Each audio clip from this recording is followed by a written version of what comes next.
Welcome back to Breakfast Central. And now, to get into the world of sports, where I'm particularly excited to have these conversations, let's introduce Udoka Unjoku. Good morning, Udoka. How are you today? Good morning, Osage. Good morning, Joe. And what happened to Olive? Don't worry, you're seeing Olive in person, just a morph version of Olive. I mean, before I get to the major sports story, what do you think about Benin Republic about to change their names from the Squirrels of Benin to the Cheetahs of Benin because of their ambitions in football? Well, I'm not even sure how to react to that. Let me just Maybe add- squirrels have not, really given them, the motivation, to Wow. squirrels. It's fine. I'm sorry, Because but- I saw that story yesterday and I'm like, come on.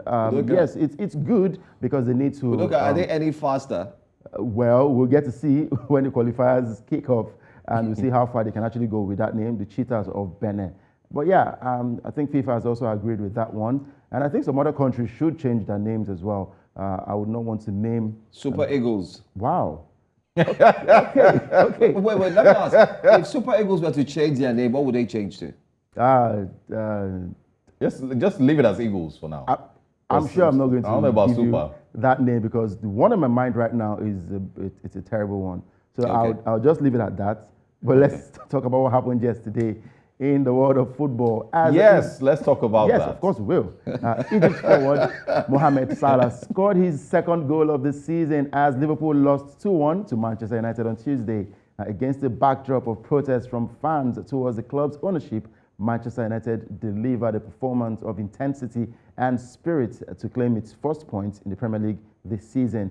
Now, composed finishes by Jadon Sancho in the 16th minute and Marcus Rashford in the 53rd earned a victory that will bring some respite for under-pressure manager Erik ten Hag, who made a huge statement in his team selection by dropping Portugal's star Cristiano Ronaldo, who came in the second half, and of course club captain Harry Maguire. Now the heat is on Liverpool, widely expected to be a title contender again this season, with Jurgen Klopp's team still waiting for a win after 3 games and now behind United in the standings. And Mohamed Salah scored an 81st minute consolation goal, but it was not enough, and it was another below par performance from Liverpool. Now, what is historically the biggest game in English soccer was preceded by a pre-match protest by thousands of angry United fans who were against the direction and state of the club under its owners of 17 years, the Glazer family.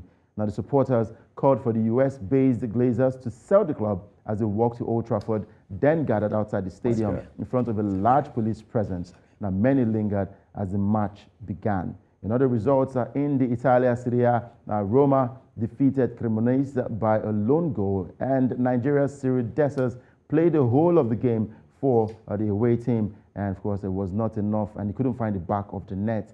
In another Serie A game, it was Sampdoria and Juventus playing out a goalless draw. Now in Spain, of course, it was Umar Sadiq who scored in Almeria's 1-1 away draw with Elche, while Girona defeated Getafe by 3-1. Looking at the other games now, of course, we expect more games to happen in the Egypt Premier League and the South Africa PSL as well. Interesting games to actually look forward to. And for Al Ahly, of course, the coach and the board of Al Ahly have said that they will actually plan for next season, hoping that they can get things right. And there are still rumors making the rounds about who the new manager will be if the current team is being fired. And going to that game that happened at Old Trafford, yes, the fans did protest against what's happening with the team, the club, and how the owners have been running the club, talking about the Glazer family now. And I think it was a worthy one. But before that game, Jurgen Klopp came out to say that if that game was cancelled, then Liverpool should be awarded all 3 points. I would ask Joe this because I know Asarage is in a very, very happy mood. Yes, they got all 3 points yesterday, but was it enough to protest during a game happening in front of home fans? Well, I mean, they've had reasons to protest for a while, and when they choose to do it, nobody can really dictate to them. They want a better United. They want better management of their club. They want, a better running of their club financially and in every way. So you can't really pick and choose what days are great to protest and what days aren't. The good thing is that the team did get play a really, really fantastic game yesterday, so that maybe might calm their nerves a little bit. Next time, next game, they may not be so eager to protest because it seems like at least the team is playing better now. But of course, you can't. It's the same thing with any protest in the world. You can't pick and choose what days are good for protesting and what days are bad. Anytime, that. Feel like this happened last season. Yes, they did protest, but nothing changed. Nothing changed. The club still remains the same, still under the ownership of the Glazer family, and it's happening again. Yes, they've gotten all 3 points against Liverpool. Would they get the same result against Southampton? And a lot of crisis still amongst the players, because I don't think the problem is majorly from the players. They try to deliver on the football pitch. It's not even from the coaching angle, because Jose Mourinho came out to say that, look, when it comes to Manchester United, he was one of the best managers after Alex Ferguson to achieve a great result, even with the kind of team that he was given, working under such condition as well. Let's look at it from this level, though. First of all, what is fueling this protest? I think that's the key point that we need to start addressing this situation from. What's fueling the protest is this. Take a look at Manchester United for one. Permit me to bring my football analysis into this now. Sure. How many coaches have come to Manchester United? First of all, you did have Sir Alex Ferguson, who came in and he turned that club around. Sure. He left. After he left, you had David Moyes. Louis van Gaal. You did have another coach, about 6 of them, if I need to run through because of time. Of course, you also had the ex-international come in. You did have Jose Mourinho and the likes. So if you take a look at the 6 coaches, each of them have been pointing towards one direction, although Mourinho was the loudest, even though many thought he was talking too much in his usual fashion of coaching. But after the last coach did leave, and then you had Ten Hag coming, it was obvious that the players are indeed the problem. So Glazer out, which was trending all through the weekend, is as a result of saying your family does not want to spend money on players. That's one. 2, your family does not want to support the coaches in getting the right players, reminding them of what Mourinho said, that Pogba is just a showboy. He kept listing them out. So that's the more reason why everybody is going now to say, listen, if you do not want to support the coaches, because it's no longer about the coaches are not good. 6 of them have come and they've been saying the same thing. Then you know what? Maybe it's time you guys leave and hand over this club to someone else. And a buyer did indeed surface who was ready to buy the club as well. But we now hear that the Glazer family have offered a certain amount to Erik ten Hag, like he says, he pronounces his name. And he can get players. Talking about but Udoka, don't you agree that they have done, they've bought players? They've been buying players. Exactly my point. Last season, they got a couple of players. This season, they've got interesting players as well. Have they bought the right players? But that's then left for the coach to decide, because the coach is the one who makes the decision on what players to buy. I mean, you've gotten the likes of Harry Maguire, and just recently, what did you say? Casemiro signed from Real Madrid. And that's a huge signing. Said he's a retirement plan. I mean, he was crying yesterday. As far as I'm concerned, that is what I call money tears. So Casemiro conversation, we do need a defensive midfielder. What if the CDM in Casemiro gets injured?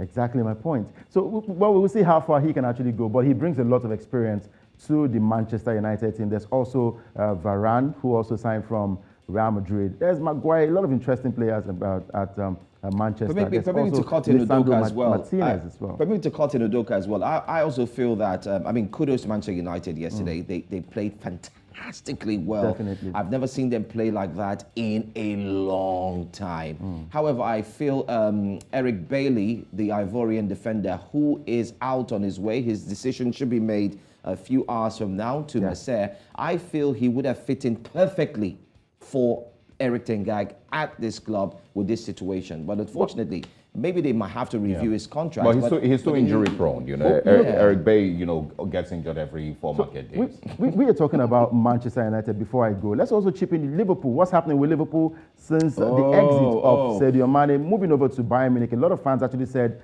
yes, they have a replacement in Luis Diaz, who can actually take charge and score goals in place of Sadio Mane. But now we're seeing the vacuum left with the exit of Sadio Mane, who is balling over there in Bayern, scoring in every game that they get to play. 4 games, and 4 goals. Mo Salah cannot carry Liverpool alone. He needs support. Let me say this quickly as well. Let me chip this in. If you're a Liverpoolian, if you're a Liverpool fan, you should know carefully that your game is about the wings. And if you're strong on the right, you're equally strong on the left. That's because Mane is equally strong on the left and Salah is strong on the right. And when they both go in, it is fantastic. Firmino is known to attack in the middle, not forgetting Jota, who came and support that middle. Klopp was looking to expand that attack chemistry so that you don't just see them as a club that comes from the wing. But don't forget, they also have firepowers from their back. You have their right back, left back, who Robertson and the likes who always come to support the guys on the wing. But there is a problem. Salah is very predictable. We saw that yesterday. Manchester United knew what he was going to do, that if you block the left leg, he would try to use the right, but if you fairly also block the right, he is done. It was obvious yesterday, even though he got a goal at the end.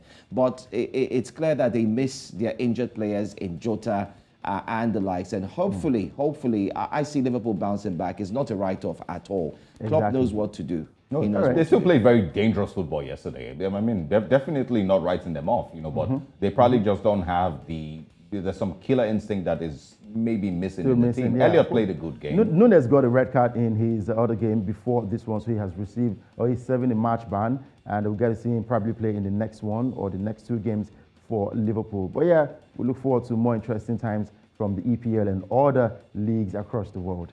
Absolutely. Thanks so very much. Thank you very much. Thank you, Luca, for being here.